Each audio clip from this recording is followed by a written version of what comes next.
You wake up itchy. Not from fleas, maybe from fleas, but mostly from nerves. The comet hasn't moved. It's just there, like a forgotten knife hovering in the heavens. And it's not just the comet you're worried about anymore. It's everything it seems to trigger, or symbolize, or unleash. Because here's the strange, uncomfortable truth that people in your city whisper only when they're sure the walls aren't listening. Plagues are terrible, but comets? Comets are worse. Not worse in terms of body count. Plagues have the numbers. Bubonic death rates could clear out a whole town before lunch. But comets don't just rot bodies. They rot peace. They attack the mind, the soul, the atmosphere itself, like an invisible anxiety leak in the roof of the world. You pass a chapel where the fresco of Saint Sebastian has been updated with a new layer, more arrows, more agony. Some artist got spooked and added extra suffering. Always on theme. Your cousin, a fairly reasonable guy until last Tuesday, is now convinced that comets choose who to plague. Like a flaming God's eye in the sky. He's started sleeping with a crucifix under each arm. You don't ask questions anymore. Because here's how Renaissance Italians saw it. Plagues are punishment, yes. But comets are the warning of punishment. They're the grim trumpet before the grim parade. And that makes them, oddly, more powerful. The fear starts before the fever. It's all connected in the web of humors, signs, and divine moods. If you believe in a cosmos where nothing happens by accident, where God micromanages every hiccup, then a sudden flaming visitor in the sky has to mean something big. And don't forget, you live in a world without antibiotics, central heating, or therapy. The best someone can offer for a plague is a sprig of rosemary and the advice to not breathe too deeply. So when comets show up, they bring not just death, but dread. Anticipated dread. And anticipated dread is 1,000 times worse than actual suffering, because it stretches out like taffy over your entire life. There's even a record, true story, of an entire village near Bologna that collectively decided not to plant crops one spring because of a comet. Why bother? They figured. Judgment is already en route. God has FedExed the apocalypse. Might as well save the effort. Historians still argue whether this is mass delusion or a cultural coping mechanism. Maybe both. Maybe fear needs a mascot, and a glowing firetail does the trick better than an invisible germ. Remember, the word plague doesn't even mean just disease back then. It can be war, famine, economic ruin, or the sudden explosion of all your goats. Plague is any curse God wants to throw your way. So the comet becomes a kind of prelude, a heads up from the divine HR department. Hey, something's coming. And it's not a raise. So when people see the comet, they don't start washing their hands. They start confessing. You walk past a priest giving an impromptu open-air sermon on heavenly signs and earthly filth. A child nearby vomits dramatically, which only reinforces the vibe. And here's a little quirky twist for you. Some folks in the countryside believe that staring at a comet for too long can make your hair fall out. Others say it causes miscarriages in goats. One very specific superstition holds that if you sleep facing north while the comet is visible, your dreams will be haunted by angry ancestors. Not sad ones. Angry. So what do people do to protect themselves? Anything. Everything. They hang herbs in windows. They carry protective amulets made from meteorite fragments, even if they're really just shiny pebbles. One guy on your street wears a bird mask filled with lavender and garlic, just in case. Not because he's sick, but because he might be. Or someone near him might be. Or the air itself might be offended. Meanwhile, the church is split. Some priests say the comet is divine punishment. Others claim it's just a test of faith. A few brave souls suggest it might be natural. Created by God? Yes, but not necessarily a condemnation. Those guys usually get suspiciously reassigned to obscure parishes halfway up the Alps. There's no consensus, only chaos. And it's not just peasants who feel it. Up in the palazzi, the rich are getting twitchy too. You hear of one nobleman who tried to bribe an astrologer into saying the comet meant good luck for his family. The astrologer paused, then said, "Only if your family includes 400 dead soldiers and a very disappointed archangel." The bribe did not go through. One artist, someone who probably painted at least one chubby cherub in his lifetime, writes in his journal, "The light of it makes all things seem unreal. I cannot tell if I am awake or dreaming Rome's end." Dramatic? But relatable. The comet doesn't do anything, not really. It doesn't scream or burn your fields. It just hovers, which is worse. It's like a teacher pausing mid-sentence with a disappointed look. You know you're in trouble, but you don't know how yet. You start to envy the plague. At least with a plague, you know what's wrong. It has symptoms. In order. A beginning, a middle, and eventually, a grim end. But comets? Comets are questions. Floating ones. Burning ones. A friend of yours, a painter's apprentice, says he's started sketching the comet over and over in his notebook. It keeps changing, he says. Same shape, but it feels different every day. You ask if that means anything. He shrugs. Probably just doom evolving. And still it burns. You sit on a rooftop at night, the tiles warm beneath you. The city glows with candlelight, and above it all, the comet stretches like a heavenly reminder that nothing is permanent. Not the peace. Not the stability. Not your health. Not even you. You wake up with a start, not from a noise, but from silence. The kind that wraps the whole city in cotton, like even the pigeons are too unnerved to coo. The comet is still there. Of course it is. Hovering in the morning haze like a smear left by a god's greasy thumb. And as you make your way to the bakery for a loaf of something dense and vaguely sour, you overhear the latest theory from a pair of old men on a bench. It's not just a sign. One hisses, eyes wide. It's a doorway. Right? A doorway. Into what exactly? That part's unclear. But the Renaissance imagination doesn't need clarity. It just needs something to spiral into. And spiral it does. You grew up in a world where the sky isn't a neutral backdrop. It's a divine manuscript written in ink and fire. And comets? Comets are the big angry notes scrawled in the margins. Exclamation marks. Warnings. Maybe a preview of the celestial rough draft about to go into production. Nobody looks at one and says, "Huh, cool space rock." Not in your lifetime. To your neighbors, this tale of flame isn't just cosmic graffiti. It's divine punctuation. A loud, glowing O. Back then, people didn't really separate religion from science, from gossip, from politics. Everything spilled into everything else, like one long sentence with no commas. You think comets are astronomy? They're theology with extra sparkle. The most popular idea floating around, especially in Italy, comets are omens sent by God, or sometimes the devil, if he's feeling spicy. They don't just mean something might happen. They mean something will. Famine, betrayal, disease, a pope keeling over, a baby born with a fishtail. Anything really. One friar in Siena once claimed a comet foreshadowed a goose giving birth to a snake. People believed him. That's the kind of energy you're working with. Mainstream historical records even show that comets were blamed for some very specific events. In 1456, Halley's Comet passed by, and the Catholic Church responded with, no joke, public prayers and processions across Europe to ward off the heathen threat of the Ottoman Turks. Pope Calixtus III ordered a bell-ringing campaign, because nothing scares off interstellar debris like aggressive campanology. You wonder, if a pope reacts like that, what's the average citizen supposed to do? Bake anti-comet bread? Shave their head and chant to the moon? Honestly, some of them do exactly that. And you? You're starting to believe it too, just a little.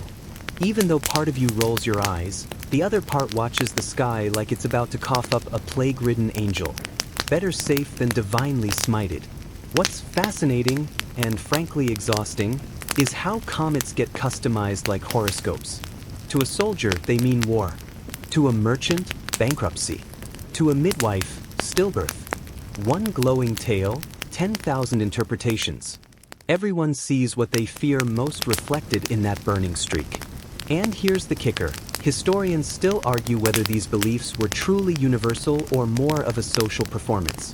Did people genuinely quake in their wooden clogs, or were they just acting out a script expected of pious citizens? It's hard to tell. Fear has layers, like onions and bad marriages. Meanwhile, Renaissance intellectuals aren't helping. Sure, some scholars try to analyze comets with a dash of logic. But even those attempts are riddled with celestial metaphors and deeply questionable diagrams involving angry-looking lions and inexplicably naked cherubs. If someone even mentions the word Mars, you know things are about to get dramatic. You overhear a traveling physician from Venice declare that the comet is of a humid and hot complexion, which, in Renaissance weather logic, means it'll trigger putrefaction in the air. In other words, diseases, possibly boils, definitely diarrhea, and maybe frogs. So now you've got war, death, plagues, weird births, bad crops, and now frogs. All because some icy rock took a wrong turn in the solar system. You wish someone would just explain it. Really explain it. Not with prophecy or poetry, but with something solid. But in 1490 whatever, there's no NASA. No telescopes. Just wide eyes, big imaginations, and way too many rosaries. And don't think for a second that the elites are immune to this. Wealthy nobles and clerics are just as paranoid, maybe more. They have more to lose after all. It's rumored that Lorenzo the Magnificent consulted with not one, not two, but 6 astrologers when a comet hovered during a rumored plot to poison him. 6. That's either extreme caution or a really elaborate excuse to cancel plans. Oh, and side note, there's this fringe belief, especially popular in certain Tuscan circles, that comets aren't signs of doom from God but messages from ancient civilizations. Atlantis, perhaps. Or the Nephilim. Or aliens, if they had that word back then. They didn't. They just said, strange visitors, and crossed themselves a lot. Of course, this theory is usually whispered by bearded guys with ink-stained fingers who haven't bathed since the feast of St. Lucia. But still, it's out there. You sit in the shade of a crumbling wall and watch the sun edge toward the comet's tail. It glows faintly now, almost pretty, in a menacing way. Like a chandelier made of bones. A passing monk mutters that it's a call to repentance. Another says it's a celestial tax audit. You're not sure which one is scarier. But one thing's becoming clear.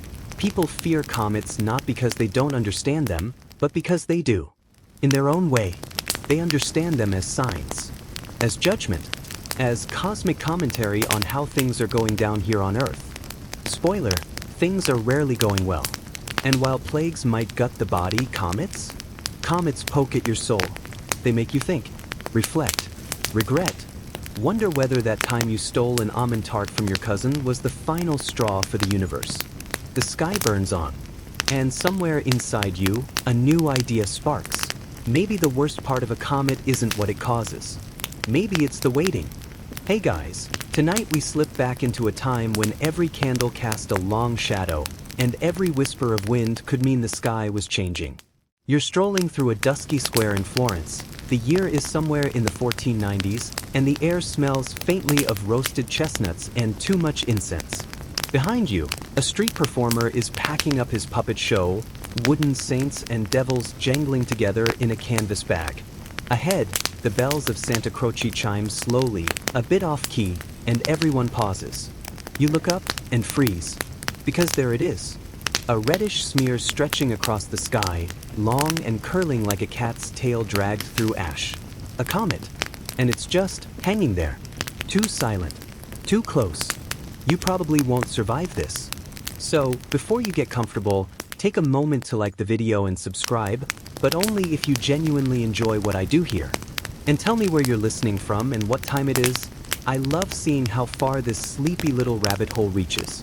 Now, dim the lights, maybe turn on a fan for that soft background hum, and let's ease into tonight's journey together. You stand there squinting, and for a second, your rational brain, what little of it Renaissance education allowed, starts to ask, what even is that?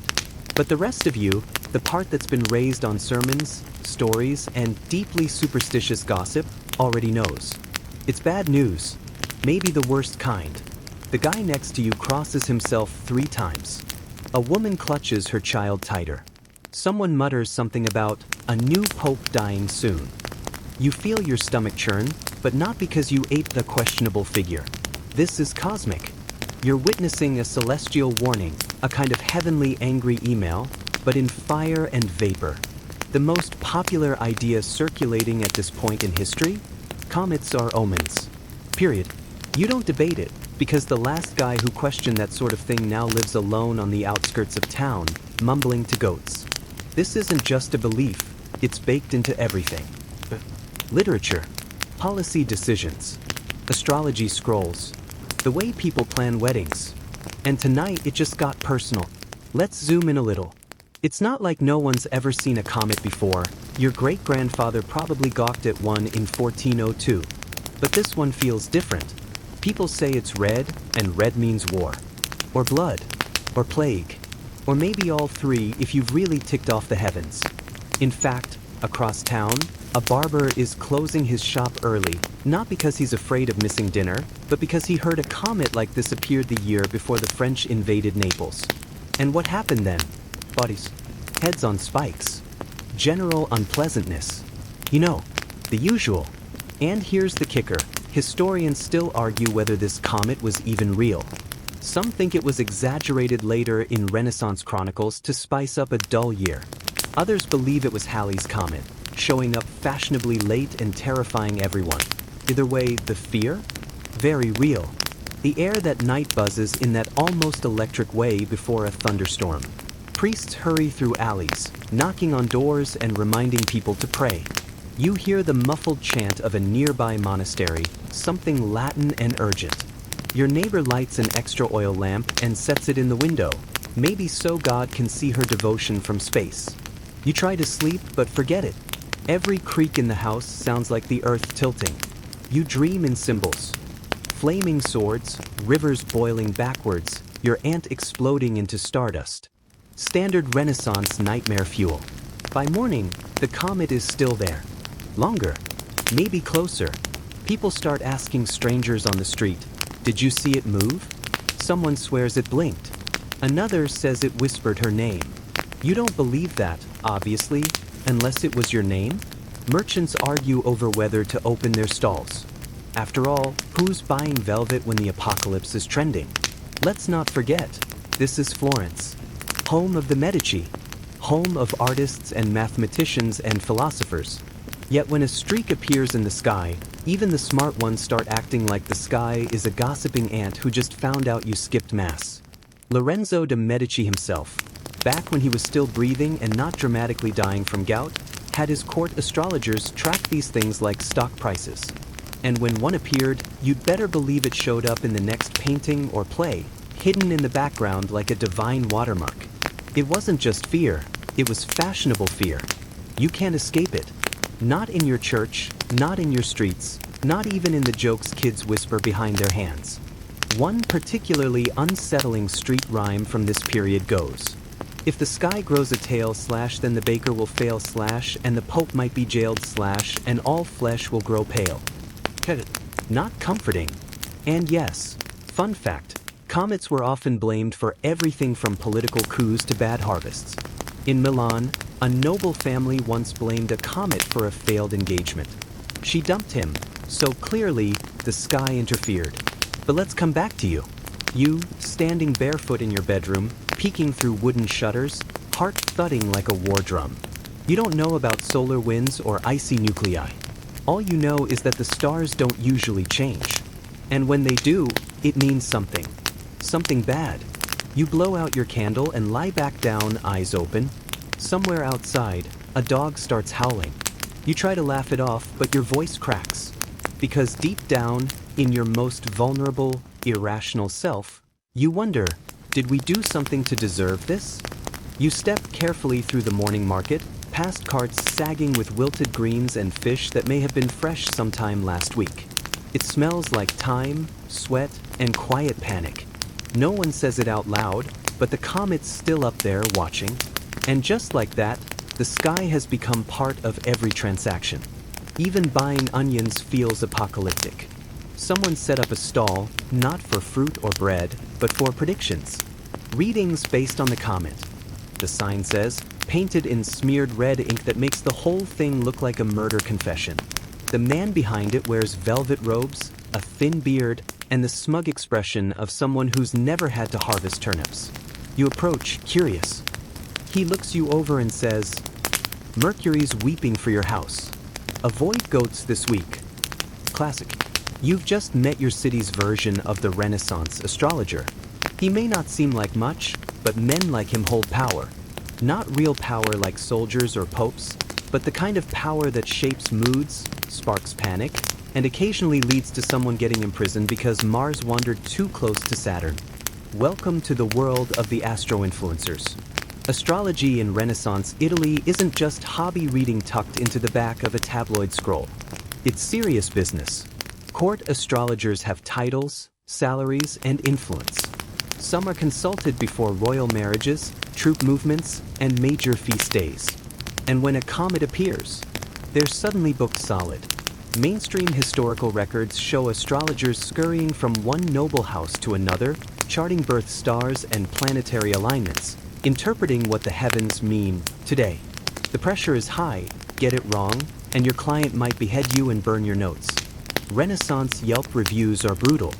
You remember hearing about one astrologer, Luca Gorico, we'll call him, who famously predicted that a noble's son would rise in power if he waited to marry until the comet passed. The noble didn't wait. 2 years later, a minor rebellion, a failed assassination, and the rising in power part? Not so much. People said the stars had spoken, and he hadn't listened. There's always someone not listening. And it's not just men with charts and robes. You've seen it happen around kitchen tables and in alleys. People whispering, comparing dreams, signs, chicken guts. Some say the comet trails south for death, east for revelation. Some just say it's angry and move on. What makes it all more intense is that astrology back then isn't totally divorced from what little science exists. Astronomy and astrology blur together like wet ink. Galileo won't draw his telescope for another century or so. Until then, stars are both object and omen. Every twinkle is loaded. Even respected scholars dabble in star mapping. Marsilio Ficino, Florentine philosopher, professional deep thinker, and part-time spellcaster, writes entire treatises linking the movement of celestial bodies with moods, health, even art. He claims comets are caused by earthly exhalations lit by the sun. That's right, bad breath from the planet. Cosmic halitosis. Historians still argue whether figures like Ficino genuinely believed this or just used it to make complicated life seem orderly. Either way, it gave people comfort. If the sky has patterns, maybe your misfortunes do too. You start noticing how often people look up now. Not casually, but intently, like they're waiting for the comet to blink, or write something, or crash down and finally answer all the questions it stirred up. No one can look away for long. Even the dogs squint at it. And then there are the artists. In times of fear, artists become archivists of dread. You see it in frescoes, flaming stars scribbled into Judgment Day scenes. In new altar paintings, Saint Michael isn't just fighting the dragon, he's pointing up at a comet while doing it. A mural appears on the side of a wealthy merchant's home, Mary sheltering the city under her cloak, while a burning comet looms in the corner like an uninvited party guest. Even some manuscripts begin including comet-shaped symbols next to accounts of disasters, as if to say, "Told you so." There's also a trend now, tiny, handmade charms in the shape of stars with tails. Made of tin or copper, worn around the neck. Some say they absorb bad energy. Others say they just look cute in candlelight. You buy one for yourself, more as a joke than anything, but end up wearing it every day. Just in case. It's not just fear. It's fashion. And still, the astrologers talk. Some say the comet is a sword, others a torch. One calls it a dragon's breath, which you personally think sounds kind of cool until you realize he means your soul is the dragon's dinner. A new theory emerges among the fringe. The comet is a mirror. It shows a reflection of the collective guilt of mankind. War, greed, lust, envy, all of it visible to the stars, and now spat back in your face by a tail of flame. You try not to think too hard about your own guilt. Or that time you forged a bakery token to get extra rye bread. Not your proudest moment, but some people lean into it. You see public confessions, processions of barefoot penitents. One guy walks around with a board around his neck listing his sins, stole cheese, lied to a monk, thought about stabbing a cousin. He's become a local celebrity. A merchant you know suddenly sells all his goods, donates the profits to a convent, and retreats into silence. He communicates only in gestures and tiny sketches. Honestly, the sketches are better than his previous sermons. Because while comets confuse, astrologers clarify, at least in theory. They give the chaos a shape, a narrative, something people can point to and say, "See? It all fits." Even if it doesn't. But the danger is, once you start seeing meaning in the sky, it's hard to stop. One comet leads to a horoscope, which leads to a prophecy, which leads to a decision you can't undo. Maybe you break off an engagement. Maybe you postpone a war. Or maybe you start one. You lie in bed, staring at the ceiling, tracing imaginary star maps. You wonder if someone, somewhere, is mapping your fate from a comet streak you haven't even seen yet. And as you drift off, you whisper a quiet wish. "Please, just tell us what you want." The comet doesn't answer. You don't notice the blood at first. It's just a reddish splash on the stone near the old well, barely visible in the morning mist. Then another. Then a smear. And then someone screams. You rush over because of course you do. This is Italy, after all, and public drama is both sport and spectacle. A man lies crumpled near the wall, face down, his cloak soaked through. Two guards arrive moments later, spears out, looking like they'd rather be absolutely anywhere else. Someone whispers, "It's the comet." It told them to do it. And just like that, your day is off to a blazing start. Because here's the thing. Comets don't just twist stomachs and dreams, they twist politics. In Renaissance Italy, that streak in the sky wasn't just a celestial curiosity. It was a divine telegram. A cosmic go-ahead to settle old scores, make bold moves, or in this case, possibly stick a dagger in your political rival's ribs before breakfast. You live in a world of city-states and rivalries, where every family dinner could be interrupted by a poisoning, and where a bad year is blamed on your enemy's astrologer, not your own decisions.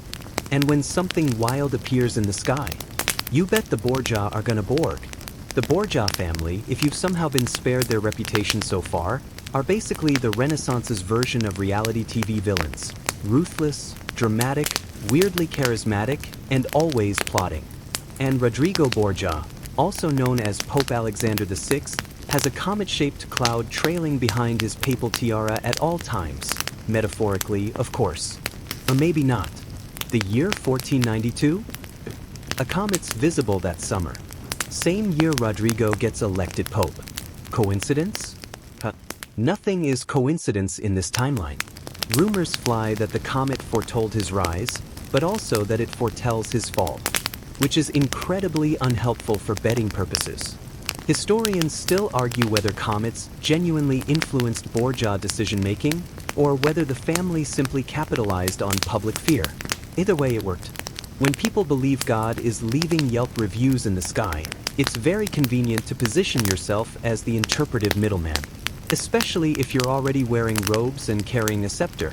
Meanwhile, back in your city, leaders are reading the sky like it's an encrypted war plan. One faction says the comet means it's time to crack down on dissenters. Another claims it's a sign of foreign invasion. One noble insists it validates his claim to land, because his birth chart included a comet in the third house or something equally vague yet convincing. Suddenly, there's a lot more sword polishing going on. It doesn't help that some Renaissance writers love to drop casual little comet footnotes into their chronicles, right before describing chaos. Like, the comet appeared above Florence, and lo, within 3 months the city erupted in flames, debt, and minor betrayal. These guys were basically building the world's slowest, bloodiest Twitter thread. You remember that time a soldier told you about a comet scene in 1450, just before a duke was mysteriously beheaded during a dinner party. They say the wine turned black before the first course. Spooky, right? Probably exaggerated. Still, nobody's inviting guests over this week. Comets don't just trigger violence, they give it an alibi. You want to exile your cousin from the city council? Oh no, you didn't make that decision. The sky did. You're just following God's very sparkly lead. One duke, Ferrante of Naples, was so obsessed with celestial signs that he reportedly delayed military actions until the stars cleared. His enemies joked that he wouldn't sneeze without consulting Jupiter. But when things went well, everyone nodded and said, "See, the comet was right." You begin to notice how quiet the main square has become. Fewer musicians, less gossip, more men in armor, a silence that feels loaded, like a bowstring pulled too tight. You even hear of people paying astrologers not to speak. As in, here's a bag of coins. Say nothing about the comet. Say nothing about me. You're not surprised when the sermons get darker. Priests, sensing a shift, start talking less about forgiveness and more about punishment. One friar claims that the comet's tail is literally the lash of God, sweeping over the earth to remind people who's boss. He ends his sermon with a very dramatic collapse on the pulpit. Audience rating, 10 out of 10 for drama, 4 out of 10 for comfort. But some people lean the other way. A new group starts preaching against all this comet fear. They say it's superstition, that fear is the real disease. One man, bold, scholarly, clearly overdue for a vacation, dares to declare the comet a natural phenomenon. He is immediately accused of heresy and pelted with turnips. It's hard to keep your head straight. You begin to dream strange dreams, maps made of stars, letters written in ash, popes with lion heads muttering about eclipses. Maybe it's the wine. Maybe it's mass hysteria. Maybe, just maybe, the comet is whispering to you. There's even a weird local legend bubbling up. Some say the comet will pass low enough to touch the earth, that it will brand the chosen with fire and leave behind the truly faithful. You don't buy it, but you still check your arms for scorch marks each morning, just to be sure. You've always known your city was political, that alliances shift faster than you can say, pass the salted olives. But now, every decision feels heavier, as if it's not just policy, it's prophecy. Even love gets complicated. Your neighbor calls off her engagement because her fiancé's horoscope, when compared to the comet's position, implied premature loss. He is understandably upset. She is tearfully certain. The comet, apparently, doesn't ship them. By week's end, another body shows up in the river. No one even pretends it wasn't political. Someone mutters that the stars demand blood. You look up. The comet burns on. And you start to wonder, maybe the comet didn't cause any of this. Maybe it just gave permission. It's been 2 weeks. Maybe 3. You've stopped counting because time doesn't behave normally anymore. Not with that thing still up there, tail curled like it's ready to flick the world off the table. You wake up. The comet's still there. You go to sleep. Still there. Like a stain on the sky no one knows how to scrub out. Today, your neighbor is boiling garlic in wine again, muttering something about fumigating the vapors. Across the street, a midwife is hanging bundles of herbs in her windows, rosemary, rue, and something that smells aggressively like goat feet. You don't ask. Everyone's doing something. Not because it works, but because doing nothing feels like inviting disaster to tea. But when it comes to comets, the usual cures, leeches, baths, prayers, more leeches, don't cut it. See, you live in a world where medicine is as much ritual as remedy. You're taught that sickness comes from an imbalance of the 4 humors: blood, phlegm, black bile, and yellow bile, basically the world's worst soup recipe. Doctors spend more time squinting at urine and star charts than they do actually touching patients. But the comet? The comet laughs at humors. It defies categorization. You can't leech a sky. You can't bleed a star. Still, people try. You hear that in Venice, physicians are recommending saffron mixed with crushed pearls and honey as a sort of celestial cleansing elixir. In Rome, an apothecary has started selling comet salts, which are just regular salts with a new label and a slight markup. Honestly, good marketing. And in your city?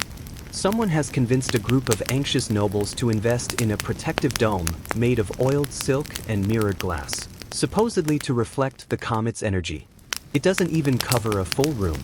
It looks like an overgrown salad bowl. But people sit inside it, clutching rosaries, convinced it's doing something. Historians still argue whether these weird comet cures were genuine attempts at survival or just elaborate performances of fear. You suspect it's both. When the sky turns hostile, even bad science feels like armor. One doctor you speak to, an older man with soft hands and a nervous cough, tells you the comet is stirring up the air, that it's causing miasma, the corrupted breath of Earth that triggers plagues. He recommends sealing your chimney and hanging citrus peels in your hat. You do it, not because you believe him, but because you'd rather look ridiculous than be the one person the comet decides to vaporize. A fringe healer, the kind who sells amulets shaped like turtles and claims to have spoken with Saint Sebastian in a dream, tells you to bathe in wine and chant the Lord's Prayer backward while facing a fig tree. You pass, but take mental notes, just in case. Let's not forget, the Renaissance is also a moment of almost science. People like Paracelsus, physician, alchemist, proud weirdo, are walking around telling people that diseases come from invisible seeds in the air and that comets are part of a larger cosmic reaction. Which, honestly, isn't that far off. But no one knows what to do with him, so they either ignore him or call him possessed. Your local barber surgeon, half stylist, half bloodletter, is convinced that the comet has awakened ancient illnesses trapped in the bones of the Earth. He's been drilling holes in skulls to let the spirits out.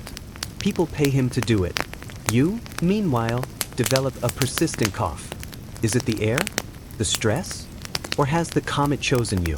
Your aunt insists on covering you with onions and whispering psalms.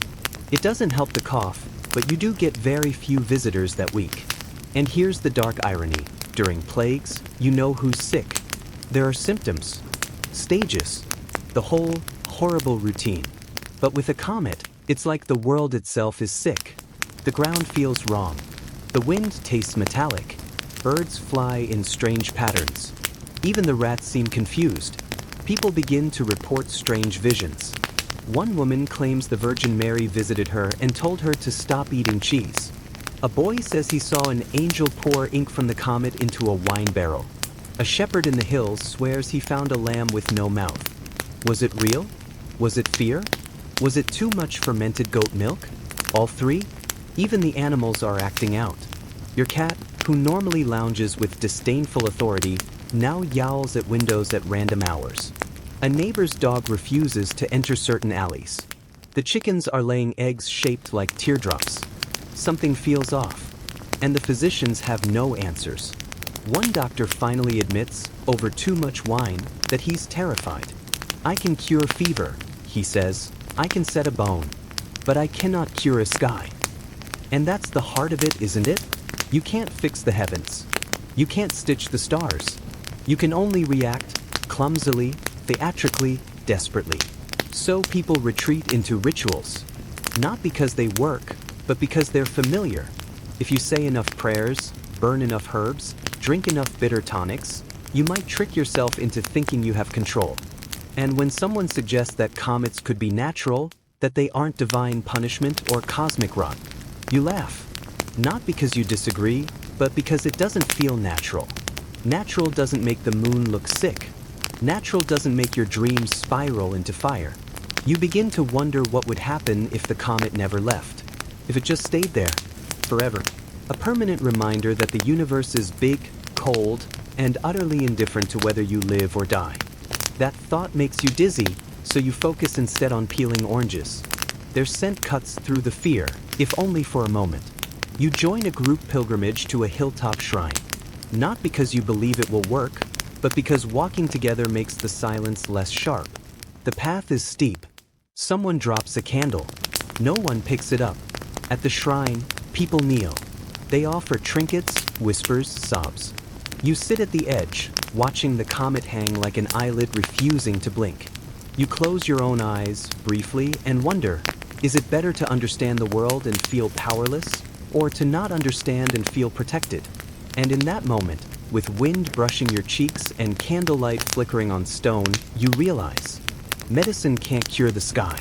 But maybe faith, or fear, or hope, some messy, irrational cocktail of all three, can help you survive it. You didn't think it would last this long. The comet, that is. Everyone assumed it would be a few nights of muttered prayers, a spike in confessions, maybe a few comically bad decisions, and then gone. Like a thunderstorm. Like a papal envoy. Like that one German mercenary who overstayed his welcome. But here we are, weeks later, and it hasn't budged. In fact, some say it's grown brighter, longer, more insistent, like it's trying to make a point, but we're all just too thick-headed to get it. So it hangs there, burning in the heavens like a paragraph you forgot to read. At this point, the whole city is trapped in a kind of strange spiritual molasses. Life hasn't stopped, not exactly, but it's slowed, thickened. People move differently, speak softer, as if they're afraid the sky might hear something it doesn't like. And then one morning, you hear the bells. Not the regular church bells, the long, uneven clang of death bells. Someone important has died. Word travels fast, then faster. It's a bishop, or a banker, or maybe both. Some say his heart exploded. Some say poison. Others? They just point up. You begin to see a pattern. A noble family loses two sons, one to a mysterious fever, the other to a suspicious horse-related accident. A convent burns down from a lightning strike that hits nothing else. A baby is born with teeth. Coincidences? Maybe. But you're not living in a time when coincidence feels like a useful category. People start drawing connections, real or not. The comet came, and now everything's unraveling. Slowly, then all at once. And when people don't understand something, they start looking for who to blame. You're standing in line for chestnuts when a man in front of you whispers, "You know, it wasn't like this until the Greeks came." You blink. The Greeks? What Greeks? He just shrugs and walks off. This is how scapegoating begins, not with facts, but with a sense that someone must be responsible. Soon it's not just whispers. People are pointing fingers at foreigners, heretics, midwives, anyone who looks even slightly like they might have conjured a celestial fireworm. There's talk of witches again. Always comes back to witches.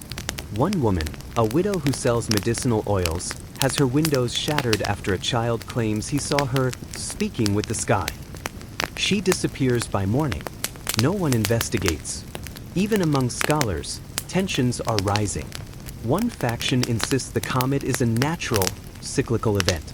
Another claims it's a divine message meant to cleanse Italy of its sins, starting with the scholars. Academia, ever a blood sport. You attend a debate at the university. Two philosophers go at it, red-faced and sweating, arguing whether the comet is a material vapor ignited by solar influence or an angel's wound leaking fire across the firmament. One of them ends up punching the other with a rolled-up manuscript. Historians still argue whether Renaissance intellectuals actually believed in these more mystical comet theories, or if they were just trying to win favor with powerful patrons. The truth probably lives somewhere in the middle, where ambition, fear, and theology shake hands and call it science. You walk home that night wondering what it would be like to live in a world that didn't flinch every time the sky changed. A world with weather forecasts and space probes and boring headlines about carbon particles. A world where the comet could just be beautiful. But you're not in that world. In your world, a comet is a curse disguised as a question. Even children know the rules now. Don't look at it too long. Don't sleep facing the window. Don't mock it even in jest. A boy who called it God's lantern had a seizure later that evening. His mother claims it was the comet's warning. Or maybe just a coincidence. But again, who uses that word anymore? And just like that, humor disappears. Jokes feel brittle. Sarcasm risky. You watch as street performers switch from comedy to somedy. No one wants to laugh in front of the sky. You start noticing how rarely people smile anymore. Except for the really religious ones. And their smiles are the wide-eyed, twitchy kind that don't reach the skin. Art begins to shift again. Paintings that were once meant to glorify power now depict decay. Angels become more severe. Even the nudes start looking nervous. One artist paints the comet as a red eye hovering over a crumbling city, the canvas scratched so violently the paint bleeds off the edges. You dream of falling. Over and over. Always from a great height, with the comet getting larger instead of smaller. You wake up dizzy and spend the rest of the day trying not to look up. There's a new rumor. The comet's path crosses with a lunar eclipse coming soon. A celestial collision. A divine crescendo. The end of the world. This time for real. People are stockpiling food, confessing secrets, selling everything they own for spots in underground purity shelters that are mostly just wine cellars with crucifixes nailed to the door. It's hysteria, but also something else. Something older. Something primal. The sense that the universe has noticed you and doesn't like what it sees. One scholar tries to calm the masses with a public lecture titled On the Order of the Heavens. He talks about elliptical orbits, repeating cycles, even throws in a few Greek terms. He's hit with a cabbage before he reaches the second paragraph. The people don't want order. Not now. They want meaning. They want to know why. But the comet isn't talking. It just glows. And the silence is louder than thunder. The comet disappears. Not dramatically. Not with thunder or a sky-splitting scream. Just one morning it's gone. You blink at the sky like someone staring at a wall that used to have a window. It's blue. Too blue. Plain, almost rude in its blankness. Like the heavens are pretending nothing happened. No more tail slicing the night. No more flicker of cosmic judgment above the rooftops. The sky looks like it's been scrubbed clean with holy water and denial.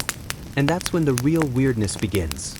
Because after weeks, months, even of living under that celestial spotlight, people don't know how to feel now that it's off. There's no collective sigh of relief. No dancing in the streets. Instead, there's this hesitation, like everyone's waiting for the other sandal to drop. It turns out fear is easier to manage when it has a shape. And for a while, the comet was that shape. Glowing, pointed, but it's like the sky has ghosted the earth mid-conversation. Some start calling it the eye that closed. Others say it went to report back to God. One man in your city, an elderly monk with a voice like gravel and honey, claims the comet's disappearance marks the beginning of a threefold silence: physical, spiritual, and political. Nobody knows what that means, but he says it while staring at pigeons like they're hiding secrets. You don't trust that man. And while the sky might look normal, the people? Not so much. You see it in the faces of your neighbors, tension lingering around the eyes, that slightly too long pause before answering questions. It's like the comet infected the air with questions, and now those questions are just floating around, unanchored. Even worse, things are happening again. Plague-level things. A merchant collapses mid-transaction. A child develops red boils in a perfect ring. A monastery goes silent overnight. Its last message a strange symbol painted on the door. 2 circles, one inside the other, pierced by a tail. You feel it too. A weird tightness in your chest, like you're waiting for a storm that already passed but left behind something sharp and unfinished. Is the comet gone? Or is it just invisible? Historians still argue whether people in the Renaissance were genuinely traumatized by comets or just temporarily unhinged. But you're living it. And from where you stand, this isn't unhinging. This is haunting. Because now the fear doesn't have a name. It's just that you pass a woman lighting candles in her doorway every night, even though the comet's gone. You hear of a village that's renamed itself Santa Coda, Saint Tail, in memory of the burning sky. Some towns carve comet symbols onto their gates to warn future visitors. One artist paints an enormous fresco of the comet hanging above a crucified Rome, even though he's been told to paint a saint. He insists the saint is implied. You don't argue with artists anymore. And then come the dreamers. People who claim the comet spoke to them in sleep, told them secrets. Some of those secrets are beautiful, visions of peace, harmony, flying machines powered by moonlight. Others? Less pleasant. A baker wakes up screaming about rivers of oil and glass trees that whisper your sins. He never bakes again. There's a fringe theory now that the comet didn't vanish. It just entered us. Not physically, of course. Spiritually. That it seeded every living thing with some kind of shift, an awakening, or a curse, depending on who you ask. And so the post-comet era begins. You see new fashions appear, star-shaped brooches, black cloaks embroidered with silver threads, even makeup trends meant to make your face look heaven-kissed. One woman paints a tiny tail on her cheek and calls it divine eyeliner. The church frowns. She gains followers anyway. A group of monks builds a new chapel just for the comet. It features no saints, no cross, only a dome painted with swirling stars and one bright flare. They say it's not heresy. It's reverence. You're not sure. The incense smells weirdly like cinnamon and fear. And then, someone predicts the comet will return. You're at a tavern when you hear it. A man with wild eyes and soot-smudged fingers slams a parchment onto the table. On it, a crude drawing of the solar system, or something like it, and a big red X scrawled 3 months from now. It returns, he mutters. The path bends. The circle isn't done. You sip your wine and try to ignore him, but you notice you're sipping faster, because the worst part isn't the comet. It's the waiting for another. Now that everyone's lived through one, they're primed. You hear street vendors yelling about comet-safe bread. People burying copper discs in their gardens to block the rays. One noblewoman orders her entire villa repainted in anti-omen blue, which is probably just regular blue with extra confidence. And yet, no one's sure what to believe anymore. Faith feels frayed. Science hasn't caught up. Politics is as slippery as ever. So people cling to what they can: symbols, dreams, rituals. Anything that makes the sky make sense. You try to move on. Really you do. You wake up, you sweep your steps, you trade gossip with your neighbor about a goat who won't stop walking in circles. But something has shifted. You can't unsee the comet. Even in its absence, it's present. One evening, you catch yourself looking at the stars and wondering, what else is up there? What's watching us? What's coming next? You don't say it out loud. The stars don't like questions. You start to feel it before you see it. That odd vibration beneath your feet when you walk through the city square. The way the pigeons flutter upward and just don't return. Even the bells sound different. Less like a call to prayer and more like a warning. Something's shifting again. No comet this time. No blinding tail streaking across the sky. But fear? That's back in full swing.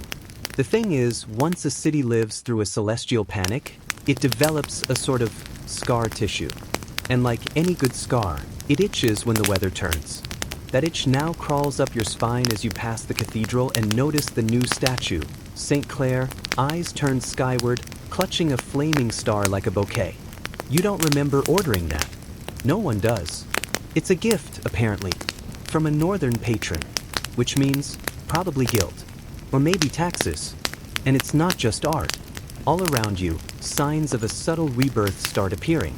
Not the joyful, Renaissance kind filled with new ideas and hopeful scholars in robes. This rebirth is anxious, paranoid. Everyone is building new systems to explain what the comet meant, because letting go of it completely? That's not happening. The church ramps up its sermons again, not fire and brimstone this time, but sly little reminders. You saw the sign. You know the warnings. Let's not make him send another. Subtle, right? Historians still debate whether the post-comet spiritual campaigns were pre-planned capital grabs or genuine religious revivals. You suspect both. Nothing motivates repentance like the threat of skyfire. And of course, no one agrees on why the comet came in the first place. That's the new obsession. You hear theories everywhere. At the market, in the baths, even whispered in the library when the monk on duty pretends to nap. The comet was a message to the Medici. One man tells you, arms crossed confidently over his chest. A warning, and they ignored it. That's why the banks are failing. Another swears it was a sign that Florence has lost divine favor. Too much vanity, he says. Too many artists painting naked bodies. God is blinding us with stars so we look away. Someone else claims the comet was actually trying to save you, that it was a beacon. A cosmic flare to warn of future destruction, and we misread the whole thing. That person lives in a cave now and writes messages on snail shells. You still get letters from them. And the scholars? Oh, they're having a field day. You visit one, a woman named Katerina who teaches astronomy at a local academy, though they keep calling it astrology to maintain funding. She's got charts everywhere, vellum covered in dots and swirls, faded ink, and sharp arrows. She tells you the comet's path didn't follow any known orbit, that it behaved strangely, like it was being pushed by something. You ask if she means wind. She says, "I mean will." That night, you have trouble sleeping. Because when people start giving personality to a comet, when they talk about will and intent, you realize that the sky has moved from stage to character. It's no longer background. It's the lead role. And everyone's rewriting the script. Even the artists haven't stopped. A new painting appears in the square, massive and strange. It shows the comet coiled around the Earth like a serpent, biting its tail. In the center, a naked man with no face, weeping gold. You ask what it means. The artist just winks and mutters something about heaven's mirror. You pretend to understand. Meanwhile, public rituals are evolving. Not official church ones, personal ones. People now pause at sunrise to face east and bow slightly. Some touch the ground before meals. A few cover their mirrors at night. One boy you know refuses to go outside after dusk unless he's wearing his sky cloak, a piece of dark fabric embroidered with stars that his grandmother made. He says it makes him invisible to the tale's memory. He's 6. You don't argue. The comet has become a kind of phantom theology. No doctrine, no books, just collective superstition floating between breath and instinct. And deep down, you know why. Because whether it meant war, plague, punishment, or nothing at all, the comet meant. And that meaning, once unleashed, doesn't go back in the box. Even now, with clear skies and temperate breezes, there's a hush under everything. As if the comet left behind a ghost. Not a haunting exactly, but a presence. An afterglow. And as summer creeps in, with lazy afternoons and the smell of basil in every courtyard, you find yourself looking up less. But when you do, you catch yourself flinching. Just a little. As if expecting something to streak across the blue. A warning.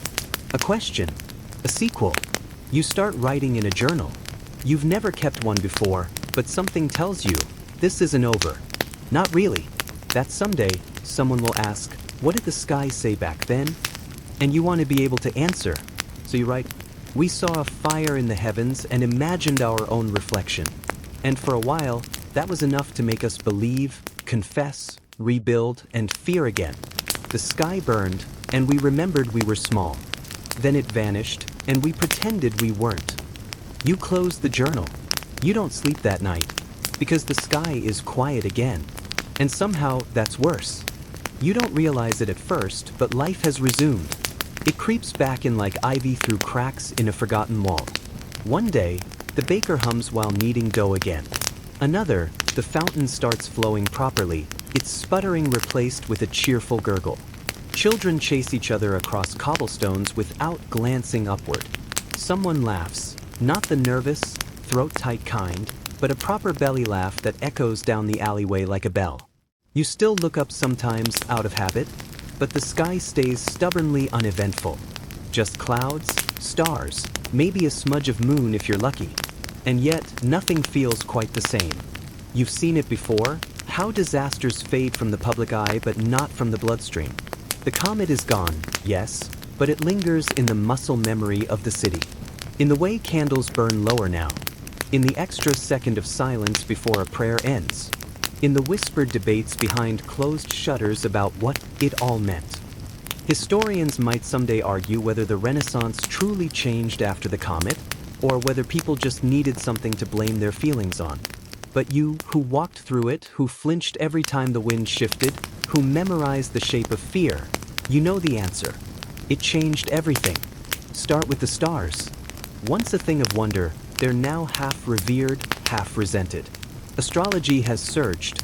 Now everyone wants a chart, a prediction, a glimpse into the divine mechanics of fate. You pass shops where astrologers used to offer quiet consultations. Now there are waiting lists. One astrologer is charging extra for comet consultations, claiming to trace personality types based on tail curvature and emotional luminosity. You resist the urge to ask what that even means. He smells like nutmeg and success. Even the church, so quick to decry such practices, has quietly adjusted.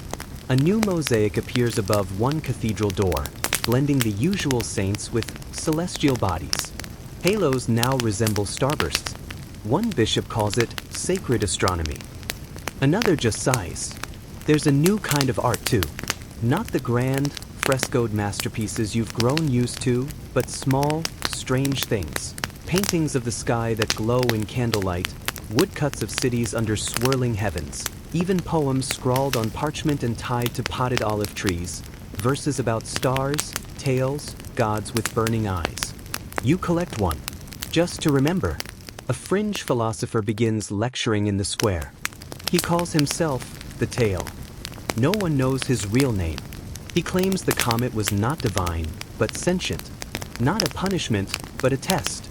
We were measured, he says, and left to wonder if we passed. You don't argue. Mostly because he has a surprisingly good singing voice and gives out roasted chestnuts afterward. And of course, politics never misses an opportunity.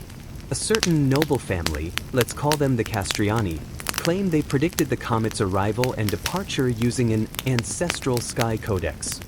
They publish a copy. It is 90% doodles and one sentence that reads, "The tail leaves when the soul bends." Vague. Marketable. Soon, every faction is claiming comet-related justification for their latest decisions. Tax increases? The sky demands sacrifice. Trade embargoes? The tale warned us of foreign greed. Even marriage alliances are negotiated with a new line item, compatible in both temperament and astral destiny. You begin to wonder if this is what the comet wanted, to become a kind of permanent bureaucracy. But beneath the showmanship, something else grows: resilience. The people, scared though they were, didn't break. They adapted. You see it in the small things. A stonemason who now carves stars into window frames for luck. A baker who shapes loaves like crescent moons. Children playing a game where they pretend to flee from a falling comet, only to be rescued by a talking goat named Domenico. You ask them why the goat. They shrug. Why not? And while not everyone wants to remember, there are those who need to. A group of scribes begins assembling a comet chronicle, gathering testimonies from across the region. They want to document how it changed people, what they saw, what they dreamed. They even ask you for your story. You hesitate, then share the tale of how your aunt hung onions from the ceiling and recited backward psalms. They laugh. You don't mention the night you cried in a stairwell, staring at the sky, certain it would never let you go. Some things are too private even for history. Still, the chronicle grows. Hundreds of stories. Some wild, some sad, some funny in that you had to be there kind of way. People want their comet, their version, written down. Because memory, like fear, is a kind of power. You visit the hilltop shrine again, the one where people gathered during the comet's peak. It's quiet now, overgrown. The candles are gone, but someone's left a small silver charm tied to the iron gate. It's shaped like a star, with a single red thread trailing from its tail. You sit there for a while, listening to the wind. You remember how it felt. The dread, the beauty, the absurdity. How the comet didn't destroy the world, but peeled it open, revealing everything soft and panicked and human inside. And now that it's gone, you're left with something even more unsettling. You miss it. Not the fear, not the chaos, but the clarity. For those few shimmering weeks, everyone looked up together. Everyone wondered, repented, believed. The comet unified and divided, soothed and terrified. And in the strange aftermath, as you move on, part of you keeps looking skyward, just in case. Because maybe it wasn't a warning. Maybe it was an invitation. So now, as you lie there beneath your own quiet ceiling, blankets pulled close, breath evening out, you let yourself remember the comet one last time. Not as a terror, not as a threat, but as a moment. A strange, luminous chapter when the sky opened just wide enough to remind everyone how small they were, and how beautifully strange it all is. You imagine it still, up there beyond your vision, somewhere out in the deep ink of space. Maybe it's circling back, maybe it never really left, or maybe it's just a story now, etched into tapestries, scribbled in journals, whispered to children as a bedtime tale, just like this. The stars above are quiet tonight. They're just stars. Cold, distant, softly blinking across time. But after everything, even silence feels like a message. And maybe that's the real lesson the comet left behind. Not in fire or fury, but in its fading. It taught you that sometimes the scariest thing isn't the disaster itself, but what it leaves behind in your heart. So you close your eyes now. You let the air settle. You let the past fold into memory, where comets are calm and the sky forgives. Because you made it through. You lived the fear. You heard the prophets, dodged the potions, watched the flames, and still you're here. Still breathing. Still listening. And tomorrow, the sky will still be there. Unfinished. Yours. Now breathe slowly. Let your mind drift. The stars are sleeping, and so should you.